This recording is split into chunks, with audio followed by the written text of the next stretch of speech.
Alors, dans cette vidéo, nous allons voir des raisonnements basés sur la logique avec des ronds et des carrés qui sont noirs ou blancs et des nombres qui sont associés. Ça, c'est assez classique. Ça peut être posé souvent dans tout ce qui est tests psychotechniques ou les tests de logique d'entrée au concours post-bac sur tout ce qui est Sésame, Access ou autre, ou même d'autres types de concours. Donc, on va voir ici deux types de raisonnements. Je vais garder après la même configuration, mais juste en changeant les chiffres et les nombres, et on va voir qu'on a un raisonnement qui est totalement différent.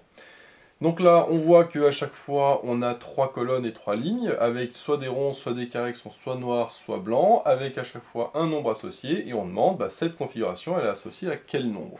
Alors je vous laisse réfléchir, si vous voulez, vous pouvez mettre la vidéo en pause pour essayer de trouver parmi 18, 20, 22 et 24, quel est le nombre qui correspond ici au point d'interrogation. Et une fois que vous pensez avoir trouvé, vous pouvez remettre la lecture de la vidéo et voir si ça correspond. Donc ici, l'idée, c'est de voir que déjà, on a à chaque fois 14, 18, 18, et puis là, 18, 20, 22, 24, on a à chaque fois des multiples de 2, c'est-à-dire des nombres pairs. Ça peut être un hasard, mais ça peut donner une indication. L'indication, c'est que si on a des nombres pairs, c'est très certainement parce qu'on a fait une multiplication, et qu'à un moment, l'un ou l'autre est pair. Parce qu'on sait que dans une multiplication, si l'un des deux termes est pair, à ce moment-là, le résultat sera pair. Donc, on peut regarder dans chacun des cas, qu'est-ce qui est pair? Est-ce que c'est le nombre de carrés? Est-ce que c'est le nombre de ronds? Alors, est-ce que c'est le nombre de ronds sur une certaine ligne ou sur une colonne? Est-ce que c'est le nombre de cases blanches? Est-ce que c'est le nombre de cases noires? Etc. etc. Ça, c'est par exemple des types de raisonnements qu'on peut faire. Ça peut être aussi des puissances, on peut imaginer. Alors, normalement, on aura des nombres peut-être un peu plus gros, mais on peut très bien imaginer avoir des puissances. Donc, voilà. Donc là, ce qu'on peut faire, c'est par exemple le premier, regardez, il y a combien de ronds, il y a combien de carrés? Je vois que j'ai 1, 2, 3, 4, 5, 6 ronds. Donc j'ai 6 carrés, pardon. Donc j'ai 6 carrés et j'ai 3 ronds. Donc là, on voit que si par exemple je fais 6 fois 3, 6 fois 3 ça fait 18, ouais, mais là c'est 14. Donc ça, c'est pas terrible. On va regarder comme sur le suivant. Hein. Sur le suivant, j'ai 1, 2, 3, 4, 5 carrés et 3 ronds. Et 5 fois 3, ça ferait 15, et donc là, c'est pas terrible, parce que ça, c'est 18, de toute façon, 5 et 3, il n'y en a aucun des deux qui est pair, donc c'est pas terrible. Après, là, j'ai fait une multiplication, on peut très bien additionner aussi, 3 plus 6 ou 3 plus 5, sauf que à chaque fois, enfin c'est 4 d'ailleurs, pardon, tant pour moi, ici c'est 4, et si on fait 5 fois 4, ça fait 20, et donc ça fait pas 18. Alors, on peut faire aussi une addition, sauf que l'addition, forcément, ça va donner 9, puisque en tout, j'ai toujours 9 cases. Donc là, c'est pas terrible. Donc là, on va oublier cette hypothèse de rond et de carré. Ensuite, on peut regarder tout ce qui est les cases blanches et les cases noires. Donc, qu'est-ce que j'ai en cases blanches et en cases noires? Donc là, je vais mettre B et N pour blanc et noir. Dans le premier, j'ai 1, 2, 3, 4, 5, 6, 7 noirs et 2 blancs. Et ah, tiens, 2 fois 7, ça fait 14. Là, ça marche. Bon, peut-être un hasard, on va voir. Ici, j'ai 3 blancs. Et là, j'ai 1, 2, 3, 4, 5, 6 noirs. Tiens, 6 fois 3, ça fait 18. Ah, là, ça marche. Regardons le troisième, j'ai 3 blancs et 6 noirs. Ah 3 blancs et 6 noirs. C'est le même principe qu'ici, donc 3 fois 3, ça fait aussi, 3 fois 6, ça fait aussi 18. Ça tombe bien, parce que là, j'ai aussi 18. Donc vérifions sur le dernier ce que ça donne. Là, j'ai 1, 2, 3, 4, 5 blancs et 4 noirs. 5 fois 4, ça fait 20. Donc, a priori, le résultat, ce serait 20. En tout cas, ça fait partie de la liste. S'il n'y avait pas 20 dans la liste, j'aurais dit, c'est pas ça. Mais ici, c'est le cas. Alors, ce qui pouvait nous mettre sur la piste, c'était que là, j'ai 18 et 18. Donc, ce qu'il faut voir, c'est le lien entre les deux. Parce que si j'ai le même nombre, ça veut dire que dans ma configuration de 9 figures, j'ai un lien. Or, si je regarde, je vois que j'ai 4 ronds et 5 carrés. Alors, on peut dire, tiens, c'est lié au rond et au carré, parce que j'ai autant de ronds ici que de carrés là, sauf qu'on a vu que ça ne marchait pas. Ensuite, on peut se dire, c'est par rapport à la configuration, parce que là j'ai rond, carré, carré, rond, rond, carré et carré, rond, carré. Sauf que là, on voit que ici, les deux premières lignes sont les mêmes, mais pas la dernière, donc c'est pas lié à ça. Ça, j'en ai pas parlé, mais ça peut être aussi la disposition des ronds parmi les figures. Après, on peut imaginer plein de choses, mais on voit que ici, ce qui est similaire, c'est certes le nombre de carrés et de ronds, sauf qu'avec 5 et 4, c'est compliqué de faire 18.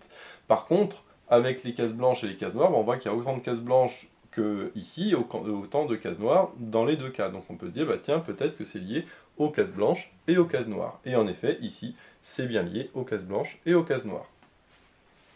Après, il y a aussi d'autres possibilités. Par exemple, ça peut être la position des ronds par rapport à la disposition. Parce que là, si je note 1, 2, 3, 4, 5, 6, 7, 8, 9, le rond, par exemple, il est à la première position, à la 4e, à la 5e et à la 7e position. Et peut-être qu'en additionnant tout ça, ça me fait 18.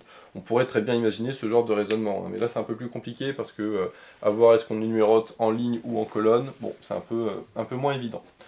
Donc ici, l'idée c'était vraiment d'utiliser les cases blanches et les cases noires. Et donc uniquement ça, et donc le fait que j'ai des carrés, des ronds, en réalité, n'avait strictement aucune importance, et la disposition des ronds et des carrés dans le schéma n'a aucune importance non plus. Donc là maintenant, on a des nouveaux chiffres qui sont 12, 8 et 8, et on demande quel est le nouveau nombre ici parmi 0, 4, 6 et 8. Alors comme tout à l'heure, je te laisse un petit peu chercher et voir un petit peu comment on pourrait faire pour obtenir le nombre ici, quelle est la logique dans la structure qui est là. Et donc pareil, tu peux mettre la vidéo en pause et puis on se retrouve juste après pour faire la correction. Alors ici, ce qu'il fallait voir, c'était vraiment que, encore une fois, on n'a que des nombres pairs, donc 8, 12 et 8, ou 0, 4, 6, 8. Donc on peut se dire, tiens, il y a une multiplication avec à chaque fois un nombre pair parmi les structures. Bon.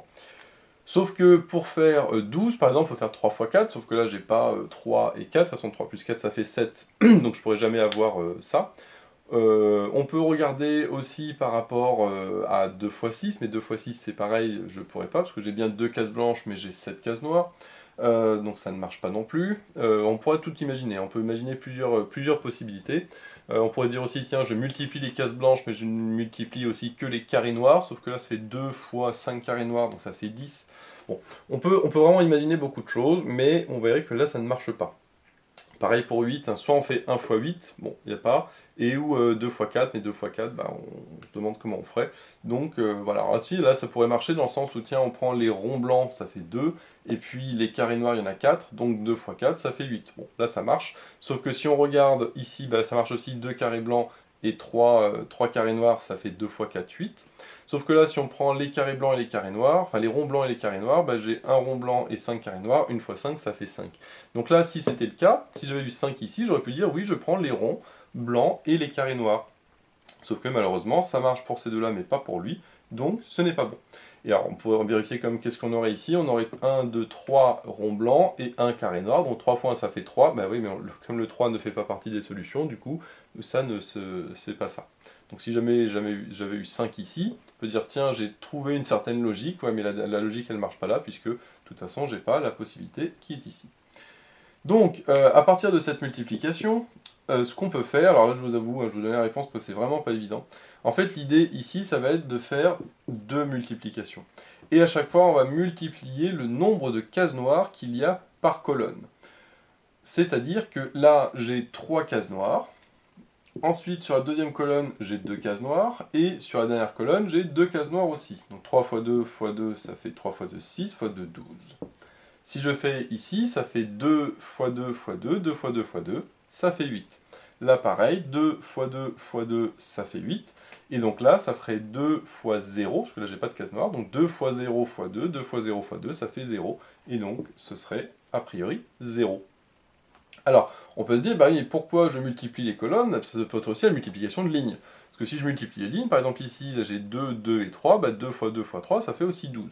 Là, si je fais, ça fait 2 fois 1 fois 3. Ah, bah là, ça marche plus, parce que là, j'ai 2, 1 et 3. Bah 2 fois 1 fois 3, ça fait 6, et donc ça ne fait pas 8. Donc c'est pour ça que peut-être que la multiplication du nombre de cases noires en ligne marche pour lui. Ça marche aussi pour lui, parce que 2 fois 2 fois 2, ça fait aussi 8. Par contre, ça ne marche pas pour lui, et donc ce n'est pas bon.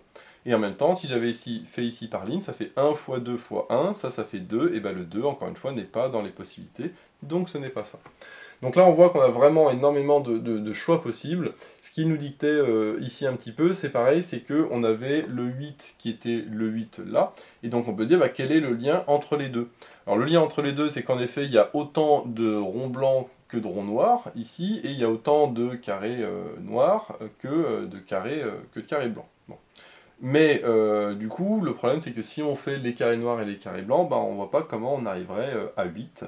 Sauf si on fait bah, les carrés noirs par exemple fois les ronds noirs, oui à ce moment-là 4 fois 2 ça fait 8. Là si on fait les carrés noirs fois les ronds noirs, 2 fois 4 ça fait 8.